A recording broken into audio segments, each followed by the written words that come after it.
Okay, what's going on, everyone? Looks like we're live. Yeah, we got a cat locals today. So if you don't know, cat format is the format after Teledad, based around SJC Indianapolis in 2009, and the format is, uh, well, so it is a format. It's a very aggressive format. You've got cat combos into Dark Strike Fighter, things, but was I late or was I thought it was 12? No, it still is 12. So it's not late. I said I'd be doing it at 12 p.m. EST. And that's where we are. So, yeah. But thanks for keeping me on my toes, Squish. But yeah, so the format's dominated by, cat combos into Dark Strike Fighter things and Blackwing at full power. So, yeah, it's kind of rough. Happy May the 4th to you as well. Zero is TFTL. Yeah, May the 4th be with you. That explains why. Okay, I was doing the New York Times word games today, and they were all Star Wars related. I was like, what's going on here? And I didn't actually think it like that degree, but I was just like, oh, that's neat. But yeah, it's May the 4th. It makes sense. Anyways, it looks like we've got the people that we are going to get. We got 5 people in the locals today, and it should be fine.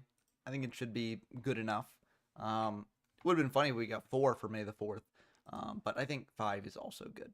So we are going to change this to unranked.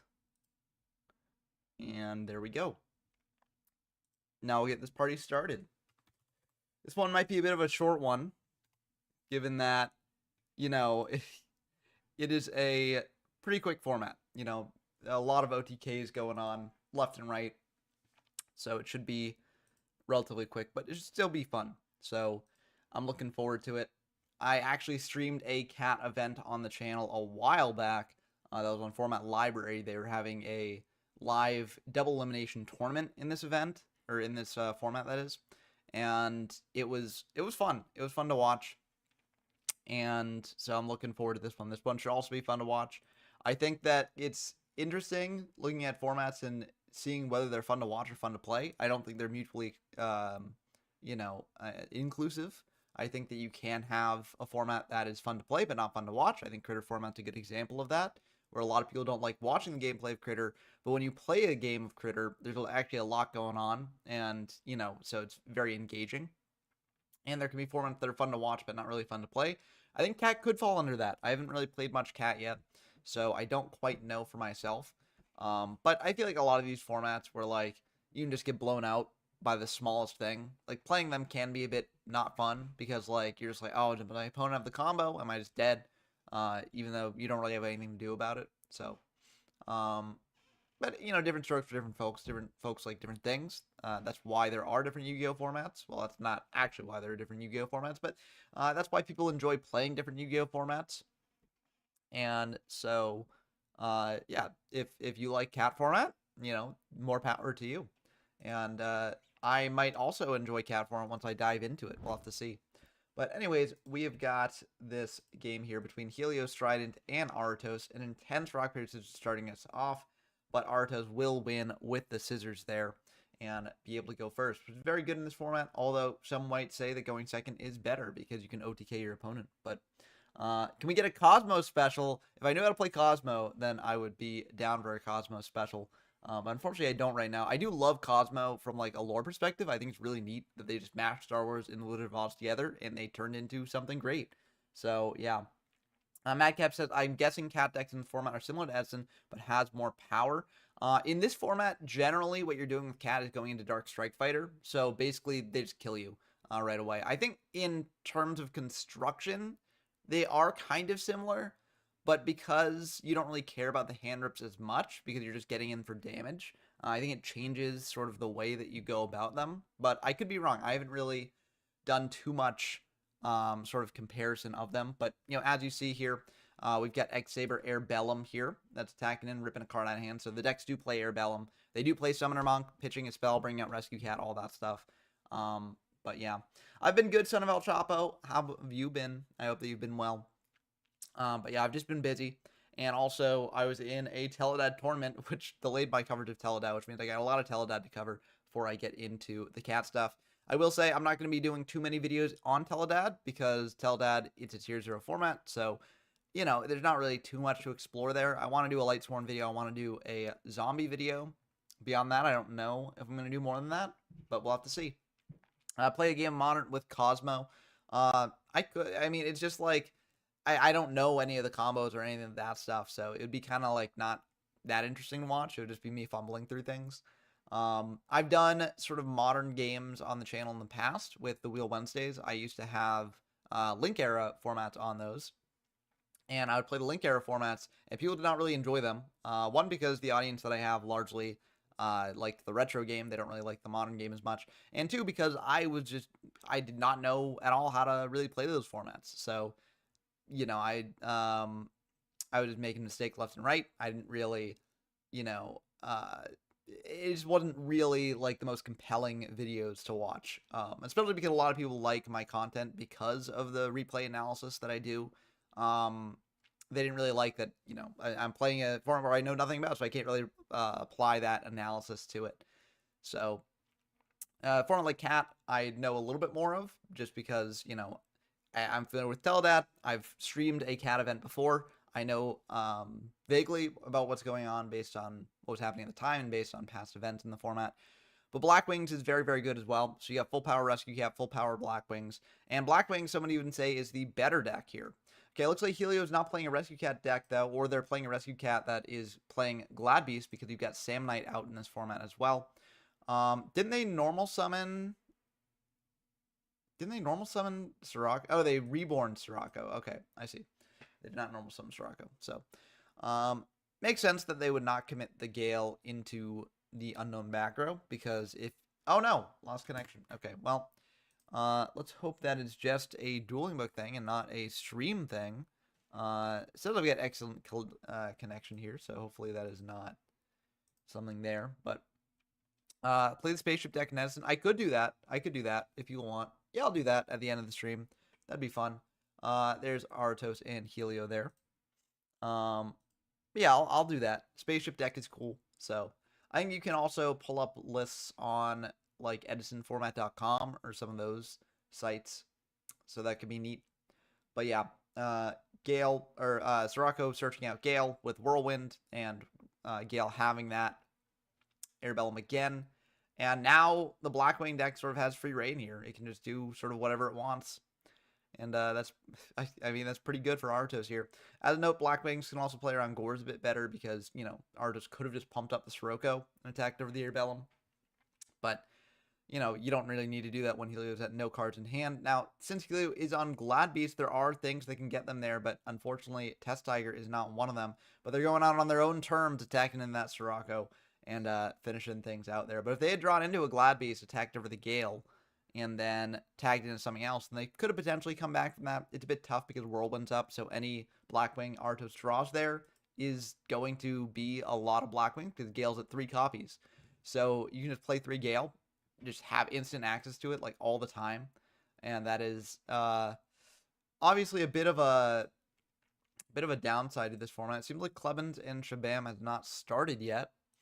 Shabam should be around because they signed up pretty recently, so I'm not exactly sure where they are, but hopefully they get in soon. But yeah, so we'll just be in the side deck phase for this one. Side decking, our Artos actually does have some things to side for here, because now they know the Helio's on Glad Beast, which is a non-standard matchup, so they probably didn't have things in their main deck to deal with that game 1. Now they might have some in the deck now. Helio, you know, they might have had their deck teched out to beat Blackwings already, but if they didn't, or they want to have some Silver Bolts on the side for Blackwings, they could add those in, so those are nice.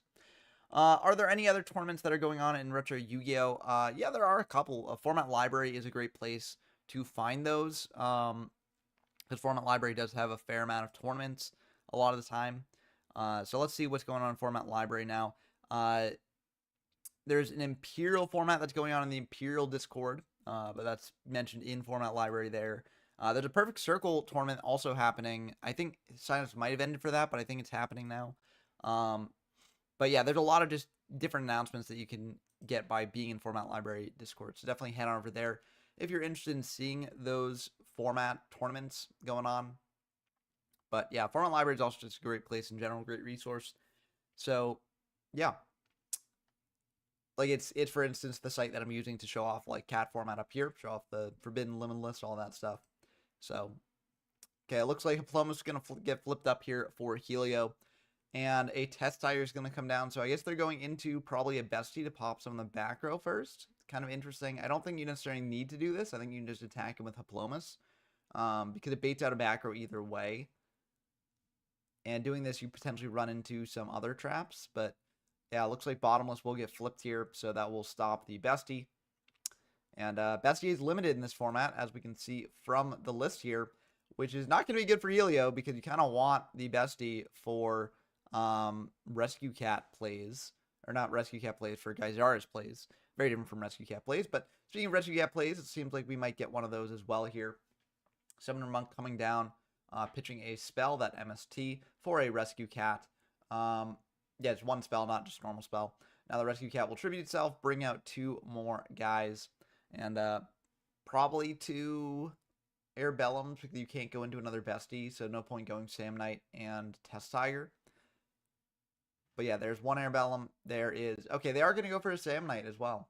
Bottomless will stop that as well. Double Bottomless is pretty brutal there. So yeah, that'll get rid of both those monsters. And Helio might have to just pass turn here. It's kind of rough, but that's how it goes sometimes. Yeah. Arto's drawing. And what are they going to do? Do they have a way to deal with this? Probably. All you really need is Sirocco or Gale or whatever you want, really. Blizzard coming down. Blizzard's not necessarily the draw you want, because, you know, if you have Gale in hand, a special, then you can't synchro with it. But if you have Bora in hand, that can be brought out here, and you can go into a synchro, I guess. Or you can Brain Con, that works too. So, yeah, Brain Con for the Summoner Monk. You can even pitch a spell after this with the Summoner Monk to bring out something else. A lot of different things you can do here. Looks like they're just going to attack in for 8 plus 13 if this all goes through.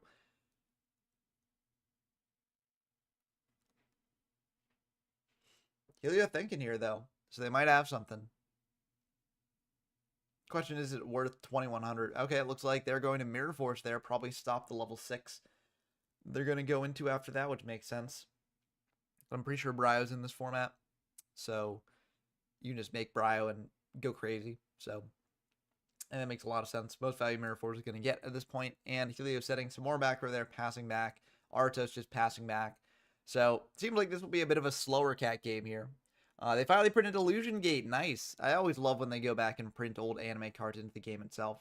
Reborn getting activated. I don't know why this card is legal, honestly.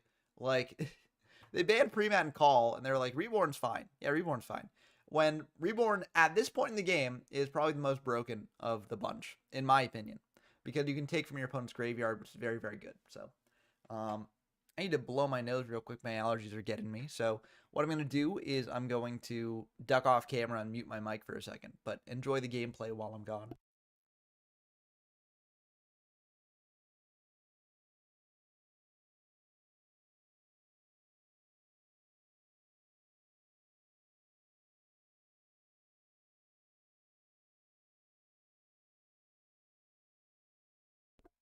Okay, I'm back. Yeah, I mean, I love spring. Spring is great, but the allergies are kind of rough. So it's probably worth it for the weather. You know, the weather's nice, but yeah, Sam Knight getting his effect off here, going into another Glad Beast. Then you can use the Airbellum plus whatever you go into for a Synchro Summon. Can't go in to Bestiary here, but Readiari could be good potentially. I mean, not that there's anything really you care about in Grave, because Blizzard can't be special summoned, Dad can't be special summoned. So unless Artos is playing something jank like Dark Explosion or something. But yeah, chair time. Got to give my chair some spotlight here. It is a noble partner for me in my YouTube journey. It's been here from the very beginning. So I got to give it its flowers, you know. Give it its time to shine. But I don't know. What Glad Beast do you get here? I'm not quite sure. Just a Laquari. I guess this goes into Dark Strike if you want to do that. So it looks like they probably are going to do that. Just go into Dark Strike Fighter and sit on it and be like, next turn I'm killing you. Yeah, checking their extra deck for the level 7s.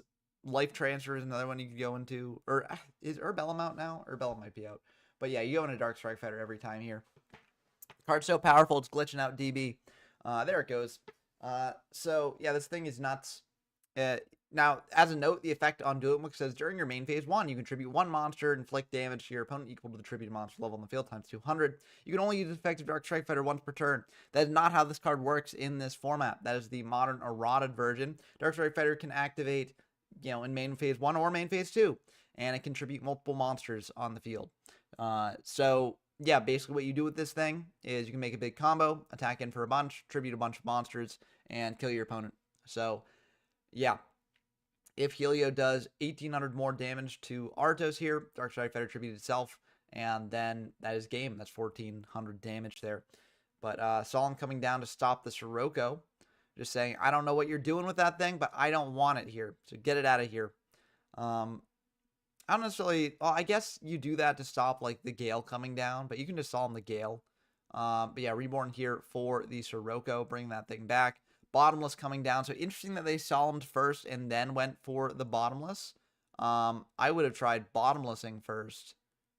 But because I would have bottomless first because then you can save solemn for the other thing that you're worried about. Or just not bottomless at all, just waited, Yeah, I feel like Helio might have misplayed that a little bit.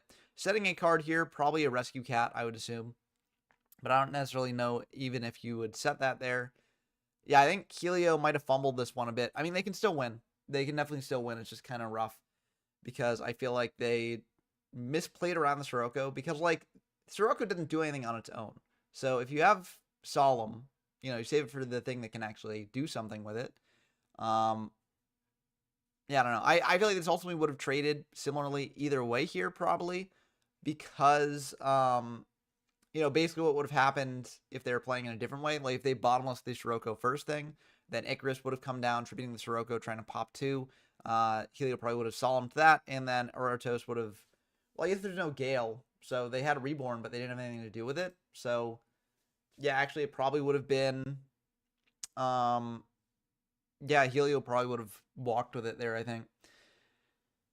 But yeah, so yeah, since didn't they try to make a worse version of Dark Strike Fighter? Pretty sure it's Dark Flak Top. Yep, that was a card from the anime that they also released. I think it brings back like the Summon Reactor boss monster, the one that is made up of all the others. But yeah, going for a Darius here, bringing back the Laquari. So you have potential lethal pressure. And they're going to push in for 17 and 18. And yeah, Arto's going to scoop that one up. So it seems like Helio still won that second game there.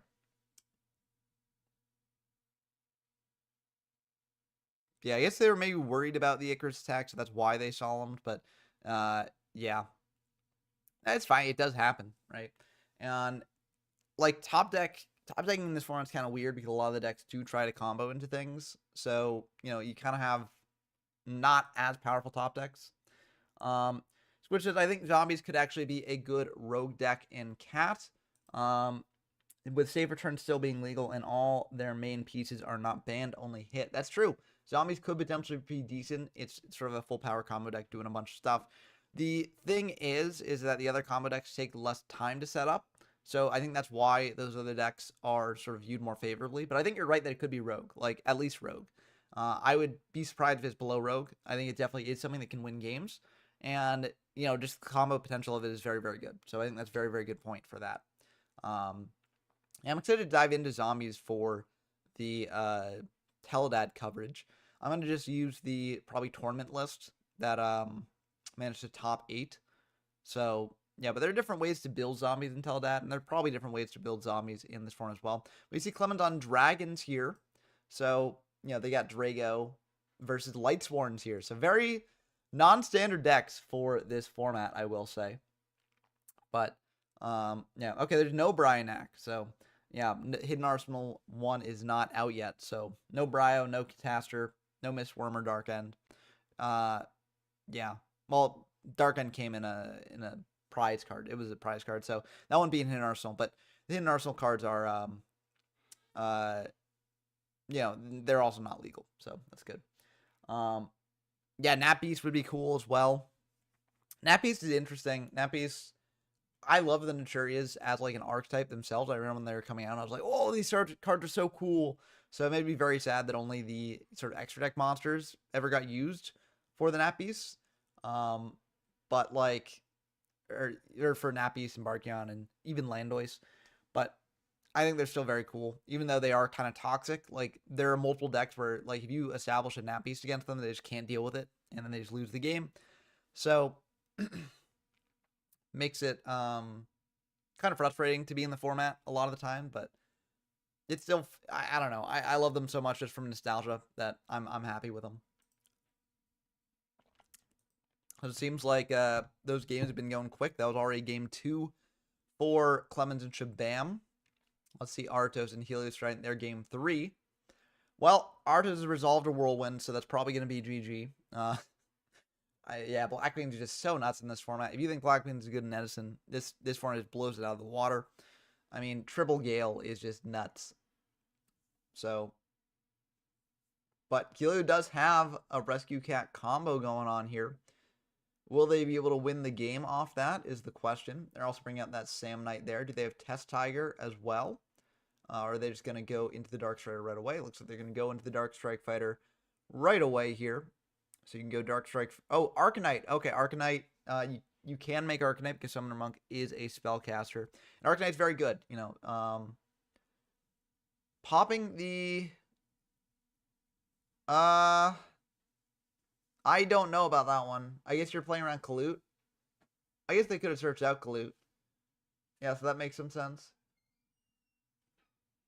Yeah, so you stop the Kalut from being able to block it. Yeah. It's just kind of tricky. I guess you can go Bestie now to pop that. So, yeah, I guess this does make sense. Yeah, it's just kind of rough because... Yeah, you got to clear the Whirlwind here. So Bestie is probably going to come down, pop it. Yeah, Twilight could also be a real contender as well. Twilight's actually mentioned on the sort of decks for here. Twilight's right there. And yeah, I think it could be a good deck. Like, Lightsworns are very powerful, as we've seen from the past couple of formats. And Twilightsworn is very good as well. And when in a format where Lightsworn's good, Twilightsworn's generally also good, unless there are no Chaos Monsters. And we do have some Chaos Monsters here. So I think it's pretty good.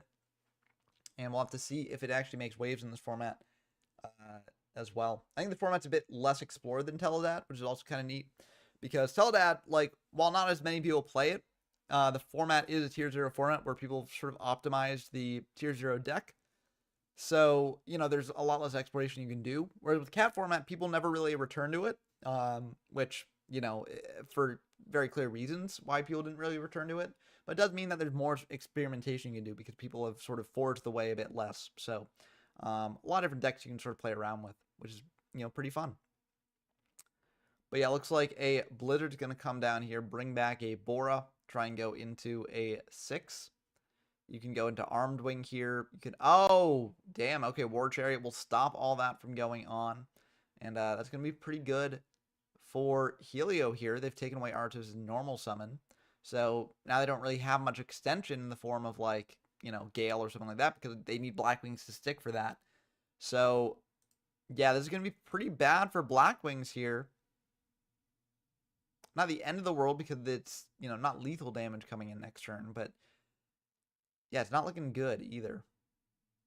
Especially because Helio can potentially recycle that War Chariot if they go into a quest after attacking him with Bestiari next turn. So, yeah, this is looking pretty good for Helio here.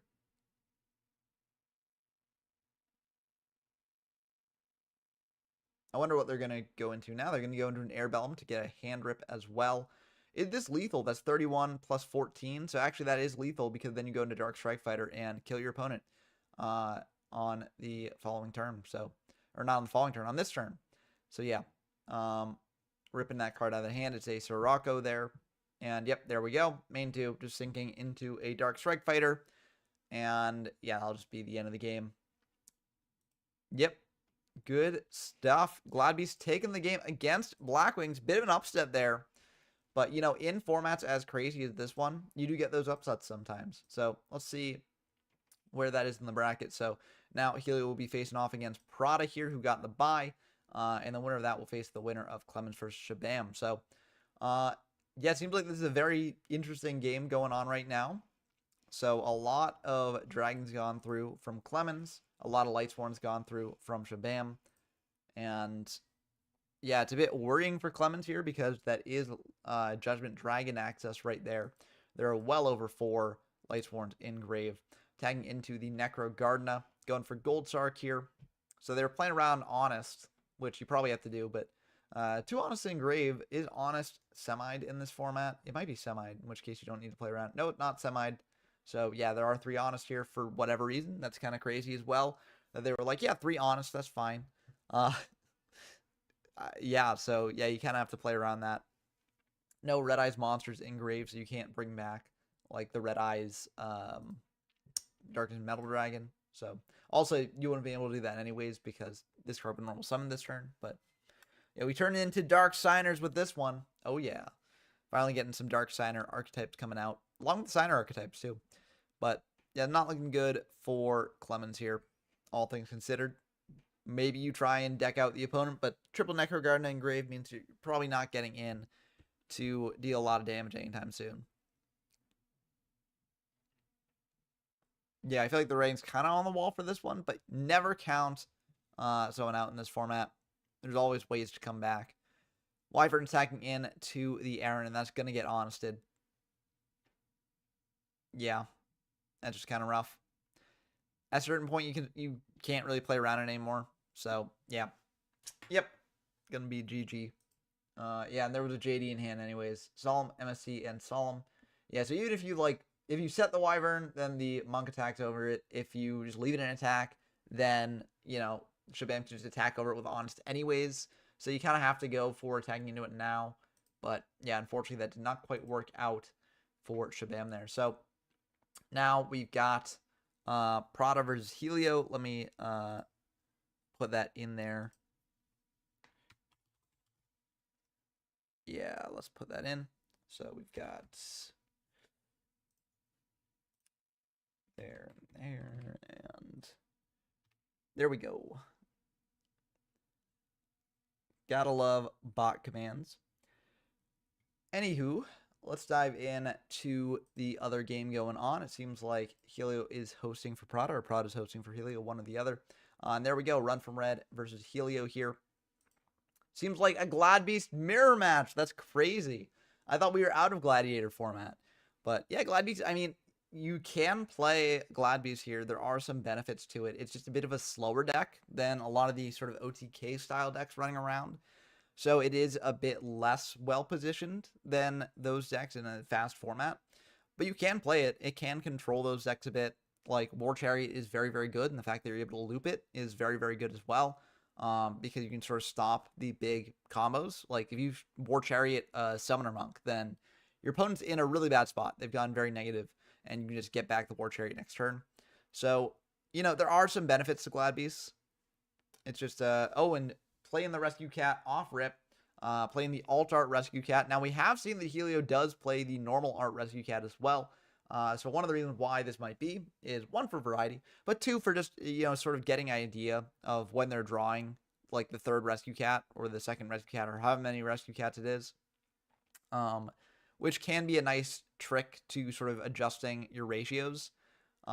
This is something that I know from, like, Magic the Gathering, where, like, if you're worried about, you know, how many lands you have in your deck, you can play just Alt Art lands and be like, okay, this is the land from, you know, this set, so I know that this is my extra land that I'd be drawing here. So is this something that I want to be seeing right now, or would I rather see another card, right? So it's sort of a neat trick that you can do with the Alt Arts, just seeing how the ratios look and being able to adjust them after some test games. But yeah, it's kind of an interesting spot with the Hiplomas in defense mode. Run for Red can attack into it and get their Gladbeast effects off, so I'm not sure I necessarily would have done this. But Helio can also get their Gladbeast effect off, because basically you activate this thing and then you special summon a Gladbeast monster from your deck. So it's not quite the best situation for Run Red to attack into the Diplomas. But yeah, Fishboard frogs also do have all their pieces, as Squish mentioned, which is also pretty important. Although I'm not sure that you play it in Lightsworn. Like if you think about Edison, like Lightsworn decks there don't play the frog stuff, even though there can be some synergies there. But one thing the Fishboard frogs do not have is Swap Frog, I believe. I believe Swap Frog comes out later. I could be wrong. About that. But I thought it came out later. But Swap Frog is very, very important for any fraud deck, of course. Let me look up Swap Frog. Let me just double check that. I'm pretty sure it came out after Raging Battle, but I could be wrong. It came out in... Yeah, it came out Stardust Overdrive, so it's a bit after... No, Swap Frog came out after... It came out in Stardust Overdrive. It didn't. This only goes up to Raging Battle. It might have come out in 2009, but not at this point in 2009. So, yeah. I mean, frogs are still decent, right? But, like, Swap Frog is sort of the glue that holds that deck together. Or not necessarily the glue that holds it together, but the thing that makes it so strong in things like Edison. So, yeah. Interesting that Helio did not tag out. Okay, now they're tagging out. But I am kind of surprised that they didn't tag out before. Yeah, they're going to go for Bestie, pop the back row. And then are they going to Sam Knight as well? Looks like they are going to go for Sam Knight here. So actually, that was pretty smart of not to use the Diploma's effect last turn. Although, I'm not sure if they had that set there before.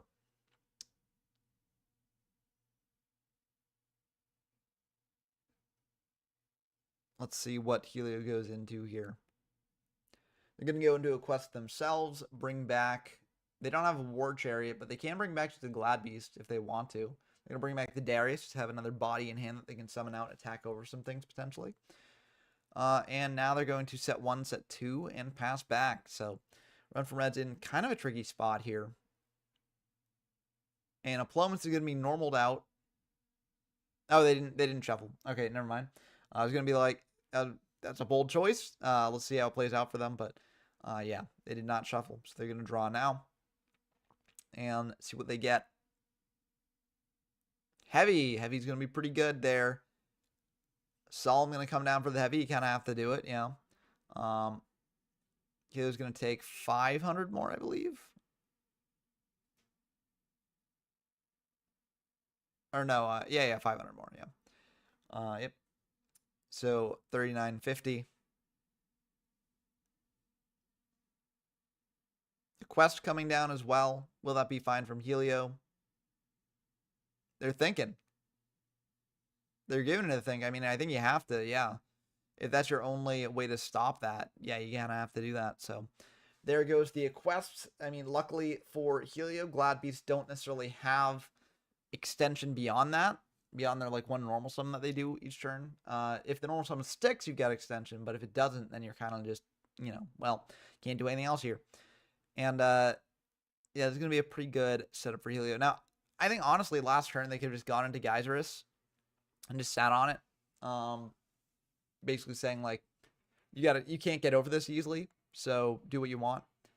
But I don't know. This is going to be a lot of damage coming in here. Yeah, so that's going to be down to 1,000. And then main two, are they just going to go into a Heraclinos? They might. Because Heraclinos is just so rough for these decks to deal with. Now, Heraclinos actually, I will say, is not ideal against Glad Beasts because, if they just go normal summon Glad Beasts into Testire into Murmillo, then just pops the Heraclinos and you can't stop that. But still not a bad card by any stretch of the imagination,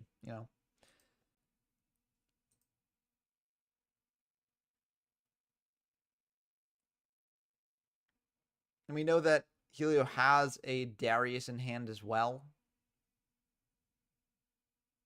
And yeah, it looks like this will be the end of the game. Helio can summon out Darius. And unless they've got like a test ape set there, that's going to be the lethal damage that they need. So, pretty interesting game one. The Glad mirror match is a very, very interesting mirror match. We saw a lot of it in Gladiator format. And it's always cool to see. I don't know. I like it. I think it's neat. It looks like Clemens versus DB Shabam wrapped up. So DB Shabam is moving on to the finals, waiting on the result of Helio and Prada here. And either way, they know what they're facing. They know that they're facing against Glad Beast here. So, that's kind of nice. They can sort of mentally prepare for that matchup either way. So, yeah. But yeah, it's going to be a short one, all things considered. But cat events really go short there. So, Squid said the main issue right now with Lightsworn format is that the possibility of Twilight dominating is very high due to Charge being at 3 and Stork being at 2. I mean, yeah, like, that is a reasonable sort of issue that might exist, but we won't really know until we test it out further. And Lightsworn is neat. I feel like a lot of people do enjoy it because it's sort of like an alternate twist on Edison. That's something that I feel like can be nice, especially if people are starting to feel like a format is getting a bit stale, which I'm not saying Edison is stale. I'm saying that there are people playing Edison right now who are getting a bit tired of the current metagame developments. And for those people, if they want a format like Edison, but without these sort of metagame developments that are going on right now in Edison format, Lightsworn could potentially be a good thing for that. It's like Warrior format for GOAT format, where like Warrior is sort of an alternate version of GOAT. So if you're someone who feels like GOAT has become stagnant, then you can play Warrior format and sort of try and recapture that GOAT magic that you had before.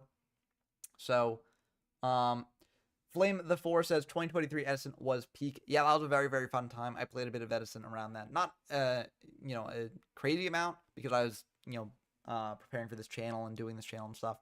But it was a very fun time. It was very fun seeing the meta develop in 2023 as well. But I feel like a lot of people are not as big a fan of 2025 Edison right now just because you have things like Gigavides, you have things like Forgs, you have things that are more, crazy combo decks. And those combo decks are not necessarily what people jumped into Edison for in the first place, where people wanted to get a bit of a slower version of the game, a bit of a version that aligned more with the game that they remembered from their childhood. And Edison was that for a while, but now that you have these combo decks, people are like, oh, well, those combo decks sort of do like what modern decks do, and I don't like that as much. So I'm not necessarily going to say those people are wrong. I'm not necessarily going to say those people are right. I'm just saying that their own opinion.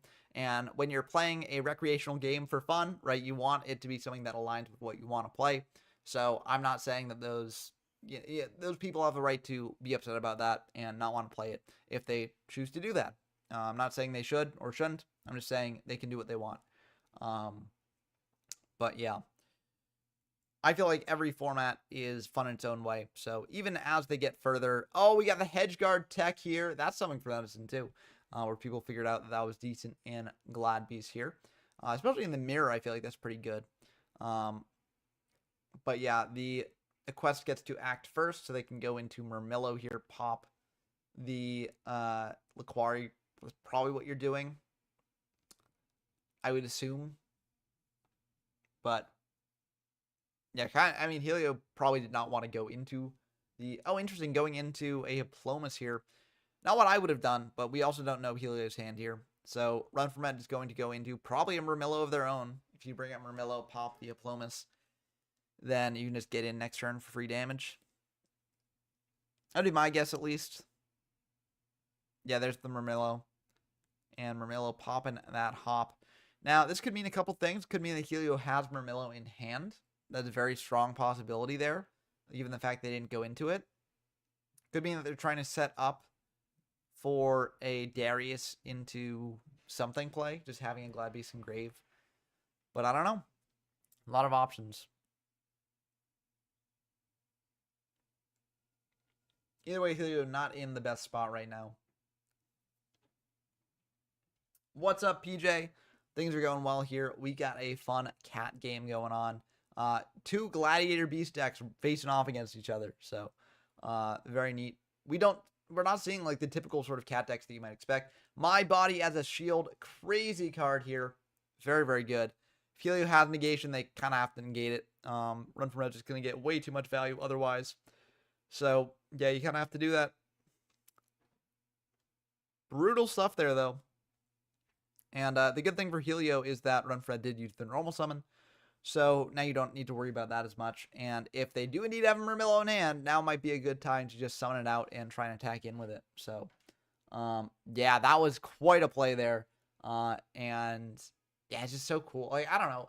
I like these formats, even if people look down on them, because I do feel like even in the format that is the most hated, you can have fun gameplay and just crazy plays. So it's always fun to see that. Book of Moon setting back down that Sam Knight there. So it seems like Helio was not willing to run a Murmillo into potential like TT, into potential just ways to deal with it.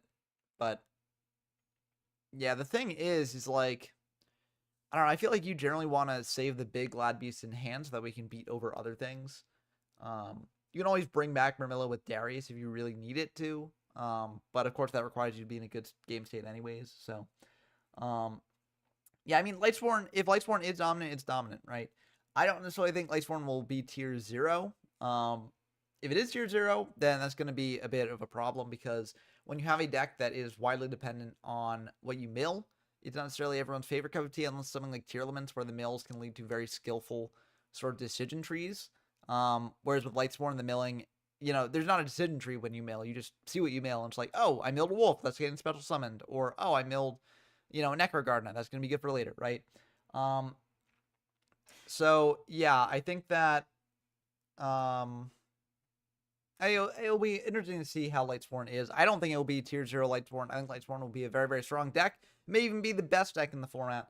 But I do think that there will be other decks as well to play around with. And just like Edison format where you have Blackwings or Vayu as like the quote-unquote best deck, but you have other decks that are running around and still able to do well. So TT coming down for that bestie. And yeah, there was the Murmillo, so called that right. But Solomon's going to stop that TT.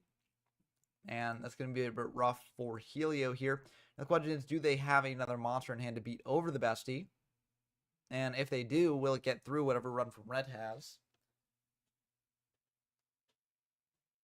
Run from Red does indeed have another back row, so that's a bit scary for Helio there. But if you do have an aggressive Glad Beast, you kind of have to go for it. Do they have that is the question.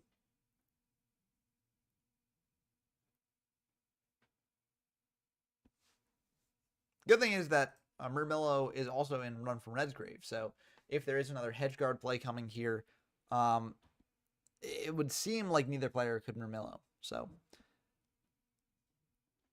but we'll have to see what happens. Bestie coming down, going for the crash here, it looks like. Not ideal, but it is what it is, right? If it's the best option you got to go for it, right? So, yeah, they're thinking about that. I feel like if you're Run from Red and you've got like a Solemn back there, you do go for it. Yeah. Just because it maintains your position. And in Glad Beast, I feel like position matters a lot. Now, if you have another Glad Beast in hand, maybe you're like, okay, no, I'll let that go. I'll summon up my Glad Beast next turn and go for there. But I feel like if Bestiary is your only Glad Beast, you want to keep that around. I feel like it probably is their only Glad Beast. Yeah, they're just going to attack him with Bestie here. Get in for 15. I don't even know if you tag out here. I guess they are going to tag out. You can go for like a quest, I guess. A quest is not bad. You can go for Sam Knight as well if you want to. But I feel like Sam Knight's not the best here because your opponent needs to actually have a Glad Beast on field. But yeah, quest is what they're going for here. Bringing back the Murmillo to hand, not bringing it out to field and giving Helio a free attack over that. So I think that is smart. Going for Respite here. Okay, that's pretty good. So it's going to shuffle Murmillo and one other. I think they do have to reveal that, but I do believe that they would have Gladiator Beast there. You got to reveal that you actually are shuffling back Gladiator Beast cards. But I mean, I think it's probably quite clear that they have 2 Gladiator Beast cards there. And the good thing about having replay access is that if they did not do that, then they would be found out. But yeah, cheating in a locals ain't it, so I do believe that Prada is not, I trust Prada with this is what I'm saying. The thing for Lightsworn is that people play with the SGC Nashville pool post Overdrive. Do they? Let's see. I thought that they played.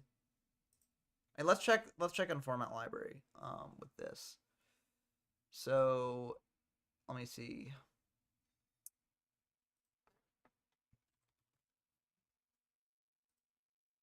I thought they let's see.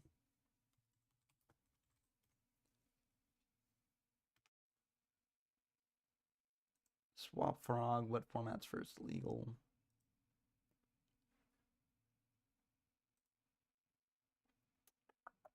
Formats.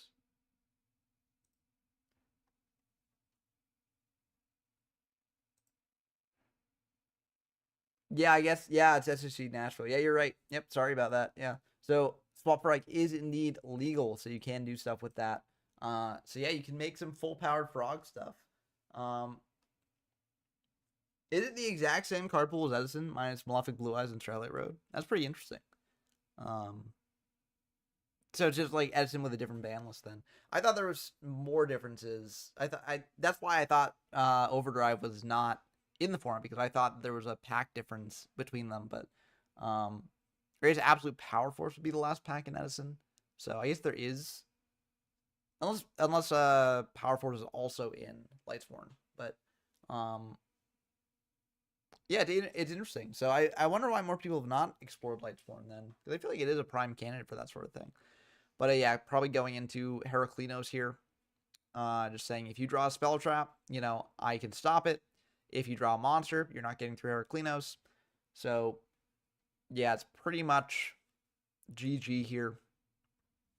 I can't really imagine anything that Helio draws here winning them the game. You can even go into a quest to add back a Gladbeast and then follow up next turn if they do just draw a monster. So it looks like they're going to go Laquari and probably a quest. I feel like you got to go a quest.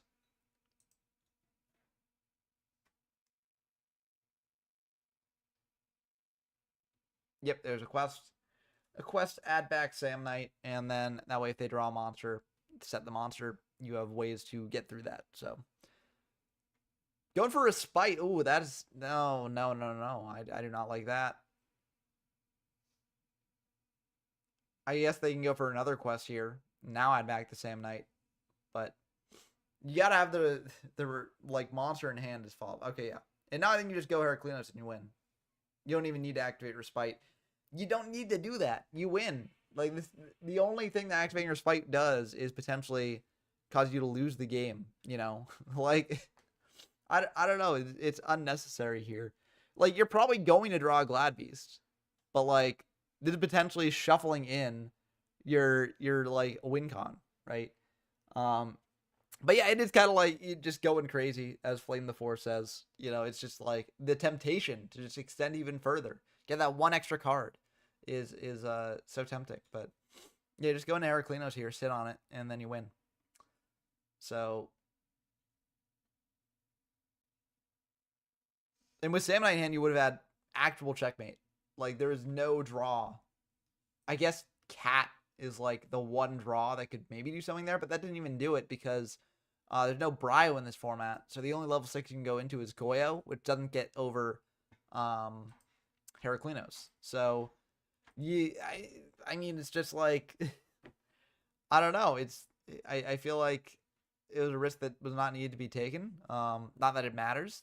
You probably win in this game from this position anyways, but Sam Knight's the guaranteed win, whereas this is not guaranteed now.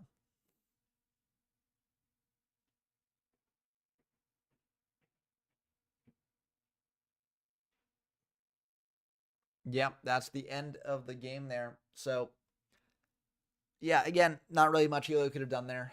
Red Red probably had a Gladbeast drawn off the Respite. It's just, you don't need it, right? Like that's the thing that gets me. But that's a common thing that happens with people is that they get caught up in the moment, so they're like, I can extend further, rather than considering like, oh, I don't need to extend further, because I have game right here. But I think it's fine. And as I mentioned, very high chances that Run from Red draws what they need anyways. So yeah. And also, as I always mention when I might be sounding critical of the players playing, it's one thing to watch the games and commentate. It's another thing to actually be playing the games, themselves. So, in the moment, it can be tougher to see some of these things. And there's also the pressure of trying to win. Whereas, outside of it, just looking down, it's a lot easier to be like objective and, all that stuff. Which says Power Force is only legal for Edison. Actually, POFO released March and Nashville is February. Okay, so,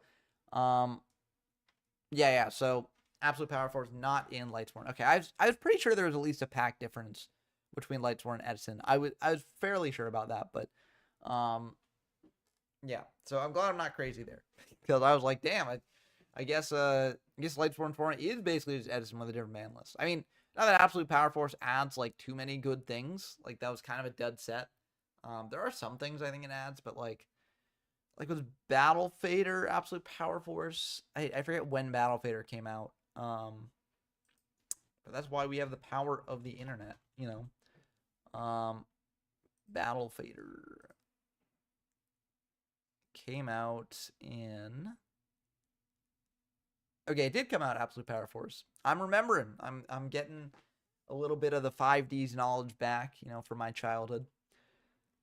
But yeah, Test Tiger with the Laquari there can be pretty good, going for Merm. I assume Murmillo at least. But War Chariot here would be devastating. But sometimes you can't play around that sort of thing. So Merm coming out. TT will stop that, though. So not ideal. You'd like a War Chariot there instead to keep your Laquari around. But you still do clear the board there. You've gotten your opponent to use up some resources. They're going to set one pass back to Helio here. So what will Helio do is the question. Summoner Monk coming down. Uh-oh.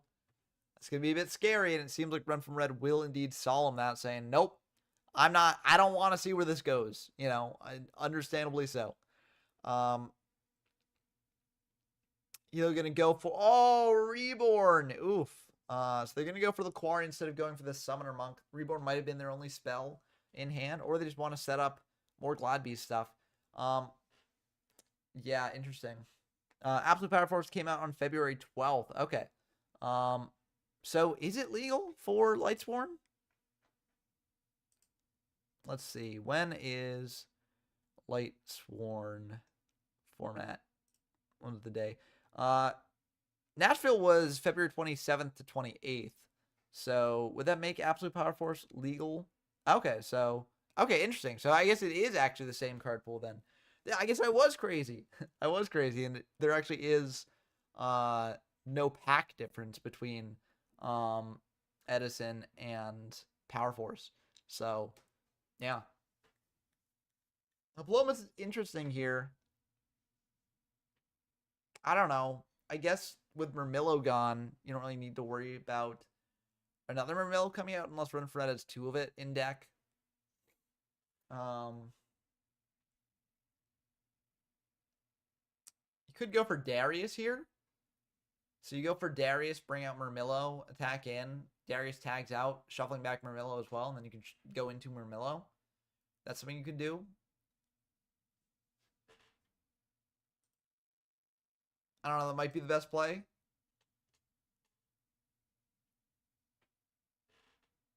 But that's the best play, at least that I see. It depends on what the other cards in hand are as well, of course, but I think that's the only way you get Murmillo back in rotation. The only good way. I mean, you can go like a quest, add it to hand, but going for Laquari here, that's an interesting one. Yeah, I don't know about that. I feel like Darius is just the better option. Because when Darius shuffles itself back, the Murmillo also gets shuffled back. So I think it's serving basically as Diplomas. Because basically you're like, you can't attack into this. So, you know, you're in a good spot. But Bestiary will indeed be able to go into Geyserus and pop the whole board. Now, that set could be Solemn. And if it's Solemn, nope, just going to be the end of the game.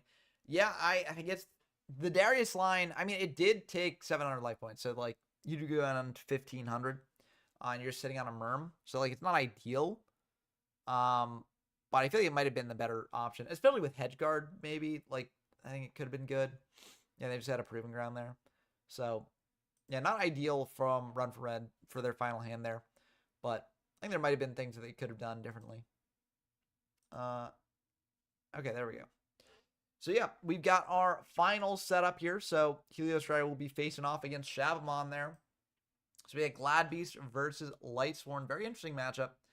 I feel like Lightsworn is favored here just because it works a lot quicker and also plays triple Necrogardener, which is very hard for Gladbeast to deal with. But you never know. Never count Gladbeast out until it's out. So we'll have to see exactly how that one goes. But yeah, let's dive into that game when it starts. Let's see, are they hosting? It looks like they are hosting.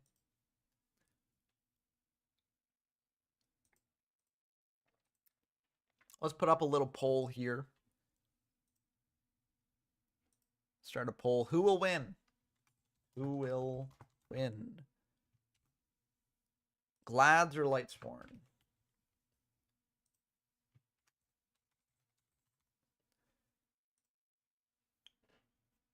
Vote for who you think will win. There's no prize for getting it right, but except for pride, I guess. But yeah, I'm curious to see what people think. Oh, the 2 votes we've gotten in are 50-50 on this. Half saying Glads, half saying Lightsworn. We did see Glads take down Blackwing, which was also a matchup that people would have thought would be Blackwings there. But yeah, guess the people on YFC aren't cat people. That's funny.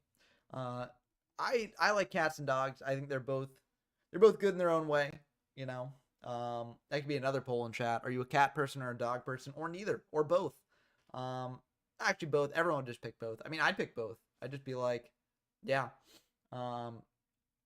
I like them both. I don't know. You can't make me choose between two, great animals, great companions.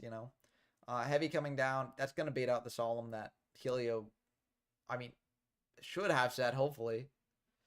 But yeah, I mean, Heavy's heavy. It is what it is. People will open it, but that's why you have the Solemn set there.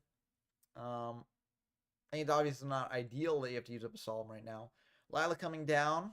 Will that get a reaction from Helio? It looks like it will not.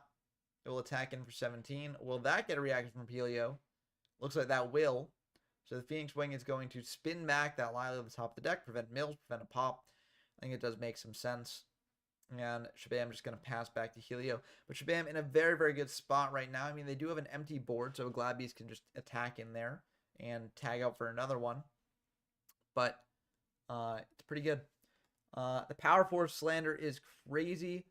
Drill Warrior, Phoenix Chain, Battle Fader, Hamster, Witch of Black Rose, Graveyear Descendant, Consecrated Light, and Cards of Constance came out in Power Force. Yeah, so of those, if we think about it, Phoenix Chain doesn't really do much in Edison. Witch of Black Rose is a cool card, but it's not necessarily a crazy good card. Drill Warrior is iconic, right? But even nowadays, it's the deck it's based around it is not really the best right now in Edison. Descendant is a good card for Graveyear, which is also the best in Edison. It gets better later. Consecrated Light, great side deck card, so that is very important too. And Cards of Consonance also, very good in specific decks, but not necessarily ideal. So I'm not trying to slander the set. I do think it's a decent set overall, but in the context of other 5D sets, it's not really as good as the ones around it. So hopefully that makes more sense where I'm coming from there. But yeah. Again, I think it's a fine set. I think it's fine. It's just not really the best in the world, in my opinion. So yeah. But I think listen, I've gone through all the sets up to this point in Yu-Gi-Oh's history, in depth on the channel, in different guides and stuff. And after GX, basically every set has something, right? GX has just some of the sloppiest, sets ever. Just sets that have nothing in them. Just awful things. But then after that, once you get into the 5Ds era and beyond, and even at the end of the GX era, you start getting good sets. But 5Ds and beyond, there's always something in the set that is good. And by something, I mean more than one thing that it's oh, this card has a use, So again, I'm not trying to slander Absolute Power Force, but it will have a use. It's just not as universal as some of the other sets in 5D Terra. And Miguel asks, just got here, have we seen a Darkstrike Feather OTK already? We did see Darkstrike get used to kill someone, but it was not an OTK, unfortunately. The decks running around in this format, tournament right now, have actually not been necessarily OTK decks as much, which has been very interesting to see. We've had 2 Gladbeast decks, a Lightsworn deck, what was Clemens on? Clemens was on a Dragon deck, and a Blackwing deck. So Blackwing was the deck that I expected to see a lot of people on, but, only one person brought it, and it lost to Glad Beast right away, so kind of interesting to see there. Forsaken Lineage, very good point about the X-Saber support. X-Sabers are neat because they sort of get a spoon-feeding of support, over a period of time until you reach Striking Darkness, where they go crazy with, like, Dark Soul and things like that. But yeah, they're sort of an interesting series of monster that comes out. It doesn't really coalesce until they get their, like, crazy support cards. But yeah, special 1 level 4 X-Saber. The Synchro. Is that Wayne? Yeah, I think that's Wayne. The level 5. Didn't really see play in many X-Saber decks, but it does make sense why the card exists, because the deck is kind of, at certain points in the game's history, like, it seemed clear that they were trying to do, like, a combo ladder into higher synchros. So, like, you've got Fall Troll, which can special summon out more of your tuners to go into things. You got Wayne, which can special summon out from hand. Well, you got a lot of interesting stuff there. Hyunlei is the Spell Trap pop. That's Hyunlei. I'm pretty sure, at least. Hyunlei is the Spell Trap pop. The special summon synchro is Wayne, I'm pretty sure. And you also have Emmer's Blade, which special summons from deck, but that's not a synchro. That's a monster like Mystic Tomato or something. So, yeah. But Book of Moon on the Lila there to play around Honest. I think that makes a lot of sense. They did mill an Honest, so that's nice. But Celestia there, okay. Celestia popping the board. That's kind of rough. Yeah, that is rough. So, very good play from Shabam, baiting out the book with the, yeah, and that's just going to be the end of the game. Damn, I think, did they have the book? They had to have the book last turn. I think, honestly, it would have been better just to book down the Lila, attack over it with the Heraclinos to play around Honest and just leave it at that. Because you do play into Celestia by leaving it on board, and Heraclinos cannot deal with yeah. Oh, okay, I see what you're saying. Yeah, Hyunlei came out in Power Force, not Wayne. Yeah, Hyunlei is a very good card for the deck. It's not like the make or break for it, but it is nice just being able to pop a bunch of spell traps. So I'm going to have to blow my nose again with the allergies in the air, so I'm going to duck off camera. We're going to get more chair time while I do that.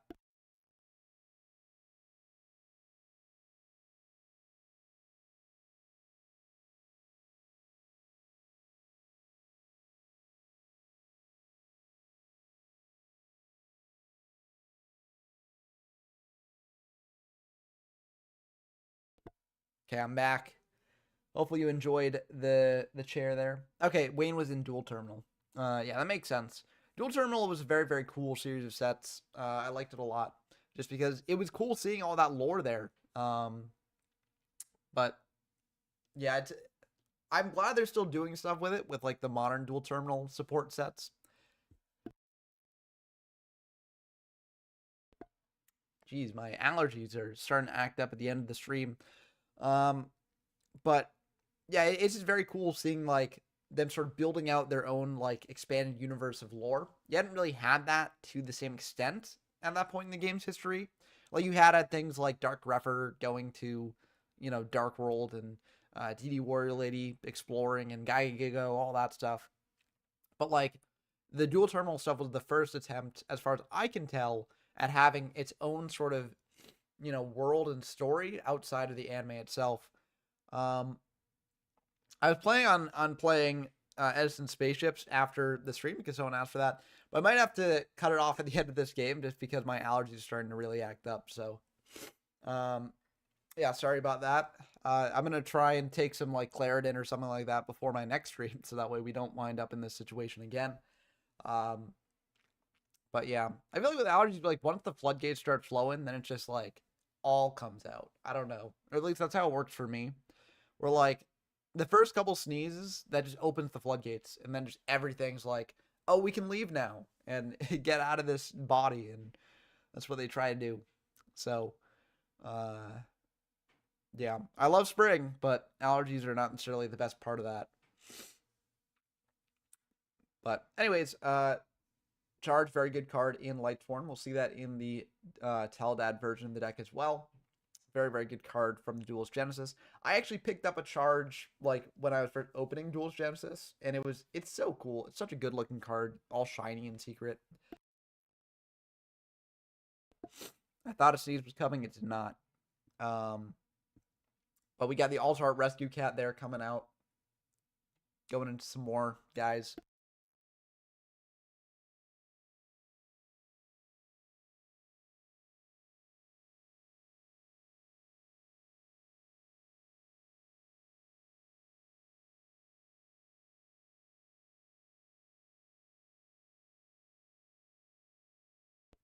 Okay, that time the sneeze came.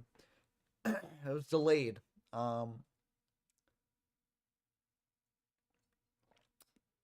Yeah, going into double Airbellum Arcanite. Arcanite pop the set card there. Gonna be Beckoning Light. So what's Beckoning Light gonna get? Could get back probably just Lumina. So you're probably just doing Lumina and then full hand reel. So I guess you're replacing the Wolf with the Lumina. Not a bad trade, honestly. But yeah, now Helio does know the hand exactly. So, funnily enough, the Archetype Beacon Defense plays into the Aaron quite well. But we'll have to see what the Airbellum rips out of that hand there. Let's see. Only 2 Wolves engraved, but it seems like the Necro is going to stop that, so that makes sense. Helio going to set 1. Squish has been trying something in Redo. I call it Dino Saber summoning the X-Saber normal monsters with Rabbit, then getting a 4 X-Saber in the grave to summon off Faltroll to make Shockmaster. Oh, that's very neat. That's kind of cool. I like that combo. Shockmaster is a card that it is in Redo format, but I feel like there are so many... It's so hard to get it out like in a good way in that format. So just finding a way to do it is very cool. And also, I'm glad to see the X-Saber normal monsters actually getting some use. I mean, Anu Piranha is a very cool card. I used to love it as a kid, but unfortunately, it's never really... there's nothing you can really do with it. So it's kind of rough. But yeah, I think they're looking pretty good for Helio here, attacking in for 14, 16, and 16 here. Did that Airbellum go to grave last turn? Shouldn't have gone to grave. Did they do something here to get it back? I think Airbellum should not be here. That should have been gone from the Summoner Monk. Yeah. Okay, glad they caught that.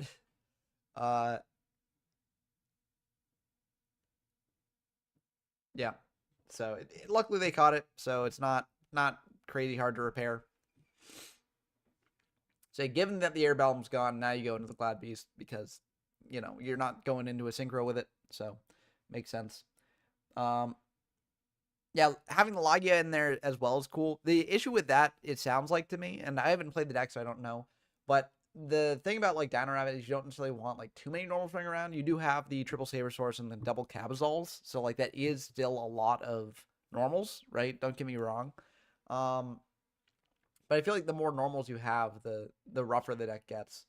But it's kind of a weird balance with Dino Rabbit, you know. Son of El Chapo says plants are playable in this format. I would say to an extent, yeah. I would say to an extent. I mean, you have the Amarillo stuff around. I don't know if you have Supervise yet. You might not have Supervise. But, yeah, no, it makes sense that you don't play Cabazols in the Dino Saber deck. Because it's kind of just like a... it would be in pure Dino Rabbit, right? You want all the dinos. But you'd probably place the Cabazols with the Anu Piranhas. So, yeah. But I like Dino Rabbit a lot as a deck. It's just always rough drawing into the normals. And being like, ah, damn. There's normal monsters in my hand. I want it in deck for the rabbit. But yeah, Trap Eater's an interesting card here. I wonder, I guess this is for Oppression? This is for Oppression. Kind of interesting card, though. Very interesting inclusion. Could play into the Twilight aspects of the deck as well. Is Dandelion allowed? Oh, that's a very good question. I believe it is. I believe it is legal in this format. I could be wrong. Let me double check that. I'll double check that for you. Yeah, let's check.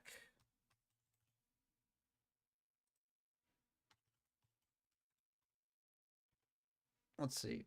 It is indeed legal. It's limited to 1, though, in this format. But it's also limited in Edison, so not that really makes much sense. But yeah, I'm going to go into Bestiari to pop the MST. That's interesting. I wonder why I go into, I guess, Bestie for the Geyserist. Yeah, it makes sense. I mean, MST doesn't necessarily do much against Lightsworn, so it makes sense as well. But yeah, Dandelion is allowed. What else is allowed? Let's see if Supervise is legal here. I know that Gigaplant is. Titanial is legal. Lonefire is legal. So you could do something with plants. Supervise. Now I'm thinking about the... Okay, yeah. So the thing is Hidden Armory, not legal. Oh, it's semi-limited medicine. Okay, yeah. But yeah, so Supervise not legal, Hidden Armory not legal. Mark the Rose is legal. DDR is legal. But not having the Supervise or not having the Hidden Armory to like get those equip spells to hand makes things kind of awkward. Power Tool is legal though, so maybe you might be able to do like a Gigavise sort of deck in this format. Amaryllis can be a good deck as well, so you can build Amaryllis here. Pretty sure all the cards for Amaryllis are legal except for the Hidden Armories, right? Because Amaryllis also plays Hidden Armory. So, yeah. Imagine if there were the Glad Beast that burned the opponent. That would be kind of neat. Not gonna lie. Like, you just bring it out to deal a bit of damage to finish off your opponent in situations like this. That'd be cool. But, yeah. Yeah, we'd have to experiment with plants a bit. I feel like Hidden Army is just so good for that deck, and not having it makes the deck so much less consistent. And for a deck that is already suffering from some consistency problems, it seems kind of awkward to me. But still a very, very cool deck, you know.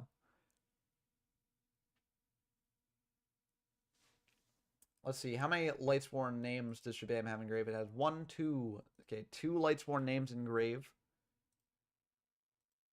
Double Necrogardna banished. So only 1 Necrogardna left if you want to get that engraved. Then yeah, just go into game 3. Okay. We got a game on our hands. The poll says 60% of players think the Lightsworn's going to win. 38% say Glads. I don't know. I'm not sure where the victory will lie here. I think Lightsworn is still favored. As I mentioned before, Lightsworn does play Necrogardnas. You know, it does play a lot of just very powerful cards that Gladiator Beast can't deal with as well. But I think it still is anyone's game here, honestly.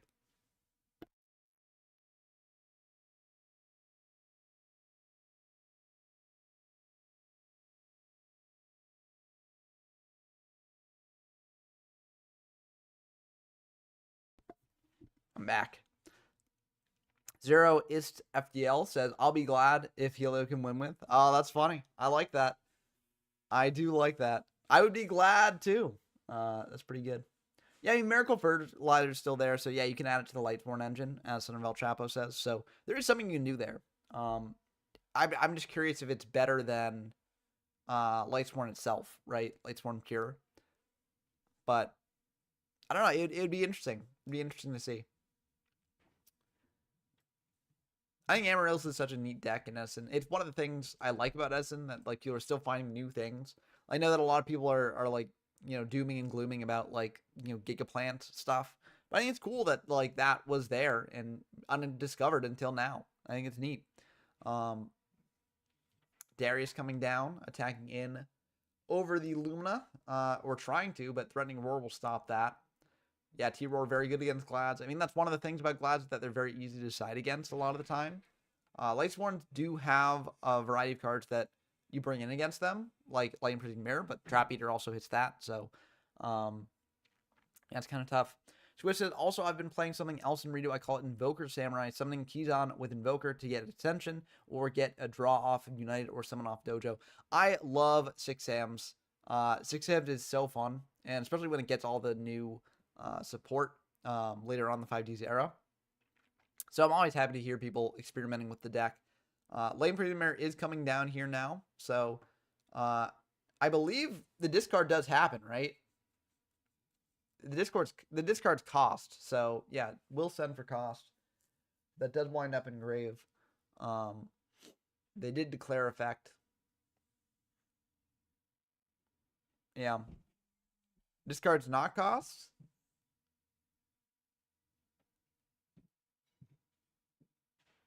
Oh, they were doing end phase. I thought they were using their effect. This is the danger of sometimes looking at chat and then looking at stream. So I'm glad that y'all are here to keep me honest. But yeah, you still probably stop the mills, right? The mills are kind of what Lightsworn wants to do. So the more you can stop them, the better you are. But yeah, Darius tagging in to the Lumina, but Threatening Roar will stop that as well. So another Threatening Roar gone. Now the good thing is you're eating through these Threatening Roars, right? So you're getting into positions later in the game where you can actually attack in a bit unencumbered. However, the Necro Garden Engrave is going to be effectively another one.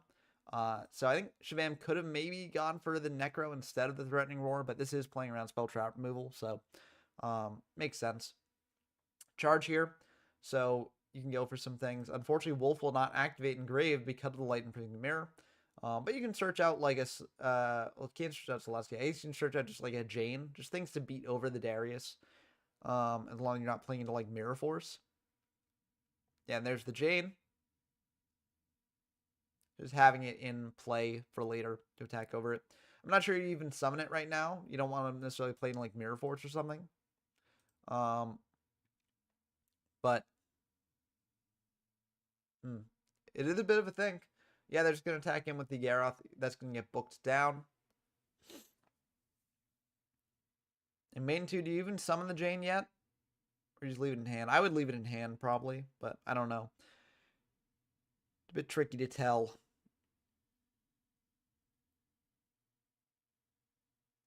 I don't know. This is just tough. Tough situation.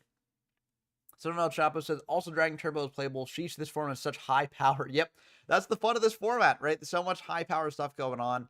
We actually saw Clemens bring Dragon Turbo to this locals, and unfortunately it did not quite go as well for them. But, you know, it is kind of cool to see that, you know, in rotation, people trying it out, seeing what's going on. So it seems like Airbellum's going to attack into the Garroth first. Is Shabam going to Necro Garden that? Looks like, I mean, I would doubt they would. They're probably going to Necro Garden the Darius attack. And they do indeed do that. Question is, does Helio go into a level 7 here, or do you leave things as they are? I don't know. It's a bit tricky. You know, the Jane's in hand, so Jane can come down and attack over something else. I think it depends on what protection you have. If you have protection, you can leave it up like that. But if you don't, you probably want to go for a 7. So it looks like they're probably going to go for a 7. Are they going to go into Dark Strike? That's probably the best of them right now. Yep, there's the Dark Strike Fighter coming down. Just being a menace. And the fact that Dark Strike Fighter is also generic means that any deck can play it. So think about all the high power decks in the format.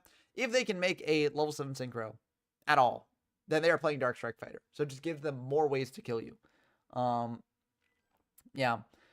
Squish says the same issue with redo format still exists, though, with Wind Up being able to go +1 to 8 with certain hands. Yeah, I mean, redo format is called Wind Up format on the format library, right? Like, people call it that because Wind Up is very good.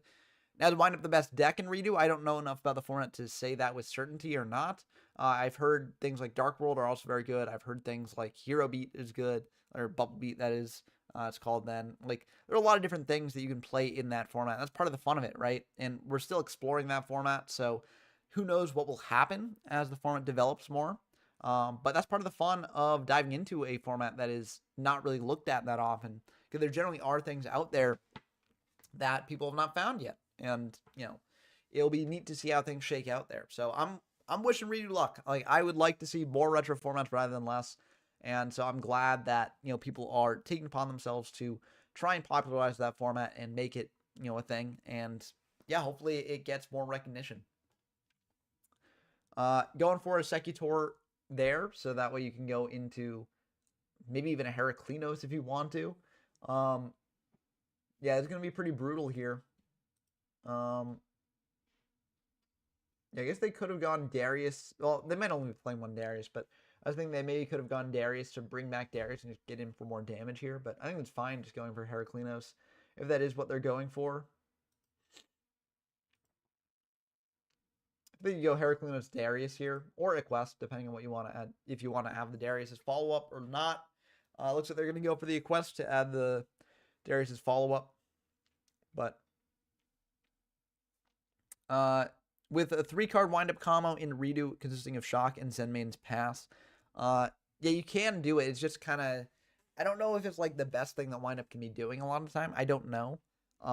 Just because I don't know the lines as well in that format itself. But Shockmaster definitely a very, very good card if it can come down consistently. Just absolutely cracks card for sure. But yeah, Heraclinos coming down there, so that's going to insulate a bit against, a BrainCon that might be off the top or something like that. And now we're at a point where Helio is in sort of a checkmate situation. There's not really too much that Shabam can do with Triple Honest Engrave and Light Imprisoned Mirror up. Yeah, it's going to be tough. I don't know if Shabam can come back from this. I mean, Judgment Dragon can still be specialed, so you bring that out attack into the Heraclinos or over the Dark Strike, and that is a way out of this. There are 3 Lightsworn names engraved, so all you need is 1 more. But it's going to be a bit tough because this turn you attack in for 3k plus 17, that's 47. And then, Shabam drops down to 2,900, which is enough to kill with Dark Strike because this is a level 8. So, and the cat off the top as well. Oh, no. Yep, there we go. Glads takes it. Glads proved the haters wrong. Able to come down all the way there. Saw him in the back row as well. Just brutal stuff there. Brutal stuff. Didn't even need the Rescue Cat there. But Rescue Cat came up, came in clutch there. And it's Helio's Dread's first locals win. Congrats, Helio. Helio's been playing these locals for a very long time. So big congrats to them. Finally earned a win on a very, very cool deck. So, yeah. Very, very neat. Anyways, as I mentioned, my allergies are acting up a little bit, so I will unfortunately have to call the stream here. I hope that you all enjoyed it as always, and enjoyed this peek at cat format. I'll be having some more Teledad videos coming out this week, now that I can actually make them a bit more freely and not wait for me to be knocked out of a tournament. So, we'll have to see exactly how that goes. It should be a lot of fun, and then we'll be diving into cat format. We'll have a monthly tournament coming later this month. So I hope to see you all there. And we'll be having another cat locals next week. Might not be on Sunday, might be on a different day. So keep that in mind. I'll be posting that on the Wide Drifter Discord server linked in the description down below. So if you want to play in it and watch the stream, know when it's happening, let us know there. But yeah, thank you all for stopping by. And I hope you enjoy the end of your weekend. So see y'all next time. Peace.